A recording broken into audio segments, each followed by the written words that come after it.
Stay tuned to the end of the episode for a special announcement. Hey, I'm Sapphire. Want to hear something scary?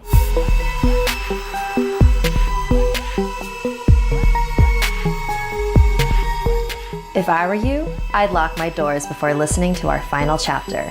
This is the story of Donna, a young girl who was left home alone one night for a little too long. There once was a 15-year-old named Donna.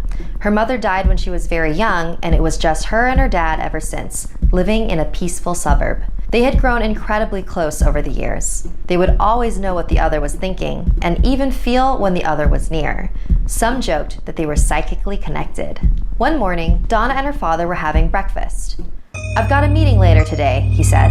"I'll be home late, so don't wait up for me." He left some cash for her to order dinner, kissed her on the head, and headed out the door. Later that day, Donna came back home from school. Usually her dad would be home from work at this time, so it was weird coming home to such a still and quiet house. So she sat at the kitchen table and started to do some homework. Suddenly, she felt a sharp pain in her neck. It went away as quickly as it came, so she decided to ignore it. Ow! Her neck stung again. The pain was getting more and more intense. She ran to the freezer to grab an ice pack and placed it on her neck. The pain began to fade away. I wonder what that was all about, she thought to herself. It was now 8 o'clock and still no word from her dad. She figured she could wait up a little longer for him and decided to order some pizza. "Hi, I'd like to make an order." "Yeah, sure, I can hold." The subject is still on the loose. The police are recommending everybody lock their doors and windows and not answer the door for anybody, especially at night. "Hi, can I get a large pepperoni pizza?" It was getting pretty late and she began to doze off on the couch and dream. She was a little girl again, in the house she used to live in when her mom was still alive. Donna was sitting at the kitchen table and she looked over at the stove where a woman with her back turned was making breakfast. "Mom?" The woman turned around. It was her mother. She walked over to the table and placed a plate of eggs in front of Donna. She whispered in her ear, "Don't open the door." What? Suddenly, she found herself standing on the side of a busy highway, cars flying past her. She could hear someone calling her name in the distance. "Donna! Donna! Donna!" Across the highway, she began to make out a figure. It was her dad. "Donna, don't open the door." "Dad, I can't hear you. Where are you?" "Don't open the door." Donna sat up on the couch.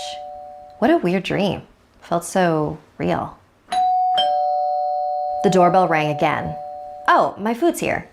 She stood up and started walking towards the door, but stopped when she passed a window. It was a lot darker outside than she remembered. How long was I asleep for? She looked at her phone. It was 1 a.m. She called up the stairs. "Dad? Are you home?" The doorbell began to ring more persistently. "Dad, is that you?" She went to the door and looked through the peephole. It was her dad. Finally. She went to slide the lock open, but quickly locked the door again. Something wasn't right.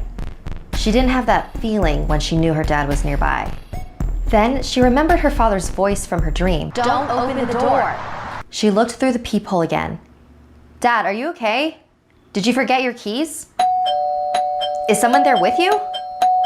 Dad, why are you acting really weird?" The doorbell kept ringing. "I need you to answer me. I'm not opening this door until you answer me." The ringing went on and on and on. She didn't know what to do.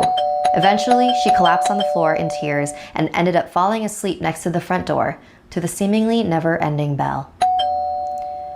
Donna woke up the next morning on the doormat. The doorbell had stopped ringing. "Dad, are you home?" No reply. She looked inside the peephole.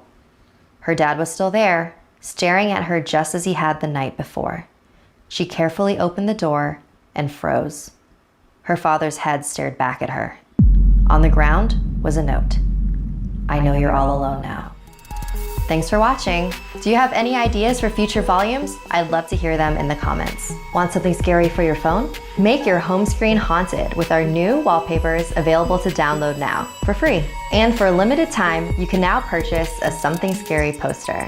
For more information, click the link in the description below. Like this video if it gave you the chills, and don't forget to subscribe to Snarled and check out our other videos.